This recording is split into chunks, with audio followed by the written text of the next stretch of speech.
Hi guys, hope you've had another good week. I hope you're staying home and staying safe and all keeping well. Today's recipe is going to be our creamy vegetable pasta. Now we're going to make it with just mushrooms, onions and peas because I'm trying to keep the recipes quite simple, not too many ingredients. But of course any of the vegetables can be swapped, or you can add more, you can add meat if you want to put chicken in it or ham. Basically you can adapt the recipes to how you like them. I'm just giving you a basic pasta sauce and then you can work with it. So what's our first rule? Go and wash your hands. I've just washed mine and now you all go off and wash yours and then we can get cracking. So assuming you're back, we're going to start. So the ingredients we need: if you have 1 dry cup of pasta, you'll end up with a bowl of cooked pasta. So you all need a bowl of cooked pasta as per the ingredients on the packet. Now that, as you can see, that cup dried gives you that cup cooked. So if you all cook your pasta in advance, you need 2 mushrooms. You actually only need half an onion. Obviously I've got 2 pieces there, but we're only going to use half. 2 tablespoonfuls of frozen peas, 2 tablespoonfuls of cream cheese. It's just a cream cheese with mixed herbs and garlic already in it.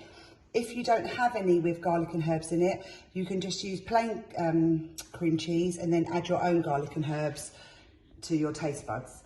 And then 1 teaspoon of tomato puree just to finish. I've also got some cooking oil because we're going to use that just to fry off, a dash of that to fry off our vegetables. So firstly, and equipment, basically a chopping board, a chopping knife, a wooden spoon to stir with, and a couple of metal spoons just to think, and then my bowl at the end to dish it up into, and then your saucepan. So our first thing, we're going to heat our cooker on with our saucepan on it. I would say a medium to high heat, so I'm going on my oven for number 8. I may turn it up a little bit higher in a minute. We're going to add a dash of cooking oil. You don't need much at all, you just need a little dash. Then we're going to let that warm up for a minute. So whilst that's warming up, you come and you get your mushrooms. We're going to chop them as we always do at club every week. So best way to do it is in half. Then you've got the nice flat surface. Hold the 2 ends, chop down like that, and then we can go that end, and that's the chopped. So hold the 2 ends, minding fingers with the sharp knives. If you do need your adult to help you, please ask. And then we chop. They don't really have to be particularly pretty or any particular way, it's just this is how I will chop them. If you want to do them smaller, please feel free. If you want to do them bigger, that's also fine. Just bear in mind, if you chop them bigger, they take slightly longer to cook. So that's our mushrooms chopped. Now our oil should have heated a little bit, so I'm going to take these straight to the pan and I'm going to pop the mushrooms straight in. Now they're going to start to sizzle because I can hear them. I don't know if you can hear them sizzling. So that's our mushrooms in the saucepan with the oil. They're just going to sizzle away. Now we're going to rest our spoon in there, and usually I don't let you leave at club, leave the saucepan on the heat, but because you've got the kitchen to yourselves and there's not the danger of other people pushing past and knocking the saucepan off, I'm going to let you leave those. You come back to your chopping board, you take half your onion, and now we're going to chop this small too. So usual trick, hold the onion each end. You can see the natural lines of where we want to slice it, and we're just going to slice across the lines. Watching your fingers as you do it, you still keep hold of the 2 ends, and then we chop in the middle. And that's as easy as that. Now I'm going to come bring these to the saucepan, add the onion. We now add our 2 tablespoons of frozen peas, straight in. Use one of your spoons if you want to just make sure that goes in.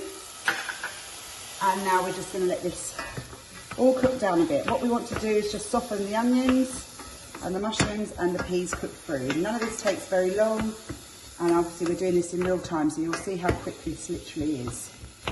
So I'm just breaking up the onions to make sure they're all, and we just keep stirring. I would say approximately this is going to take a minute to stir and soften enough to. I'm just going to turn my oven up slightly like I did mention before, so I'm going to go up to number 10. Just to cook it a bit faster, because obviously I'm trying to do it slightly quicker for you guys.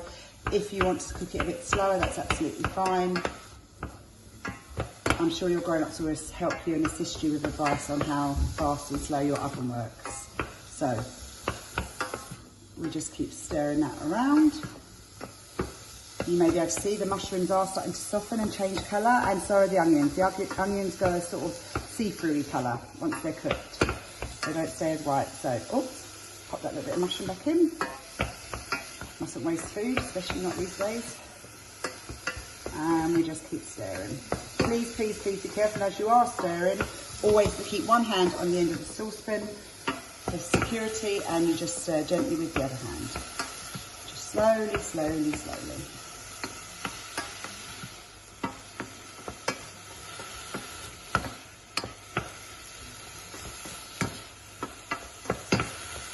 Give this about another 30 seconds.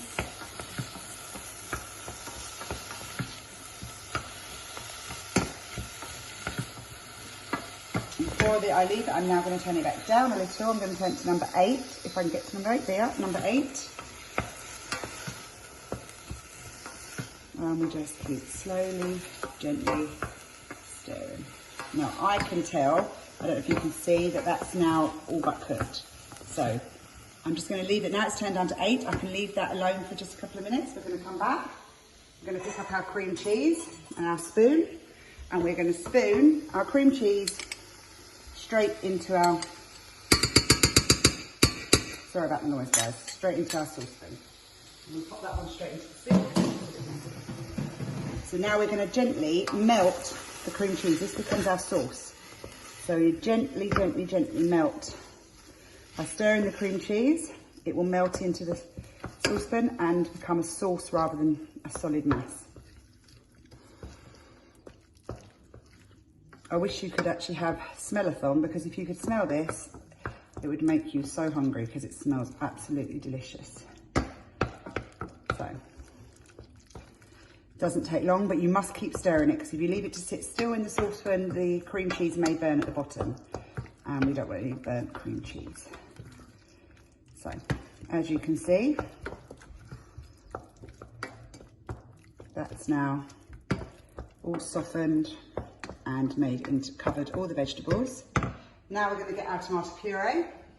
So again, we just scoop that straight in. This will now make our mixture quite a pretty pink colour for those that like pink, but it also just takes away some of the real creaminess of the pasta, because otherwise it can be a bit rich. So we just keep mixing. We've got our nice pinky coloured dish. And when you think your tomatoes evenly mixed, so there's no big lumps of red left, we get our cooked pasta. So this is the cooked bowl of pasta, and we literally pop the pasta in. And now we work the pasta and the sauce through together. So when cooking like this, we always add the pasta to the sauce, not the sauce to the pasta, as most of you should and hopefully remember from all our weeks at Cooking at Club.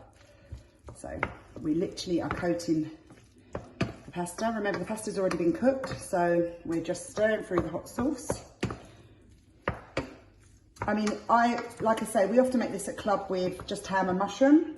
You can also add salmon or prawns if you like fish, or you can add just more vegetables, or just with just onion, or just the cream cheese and pasta.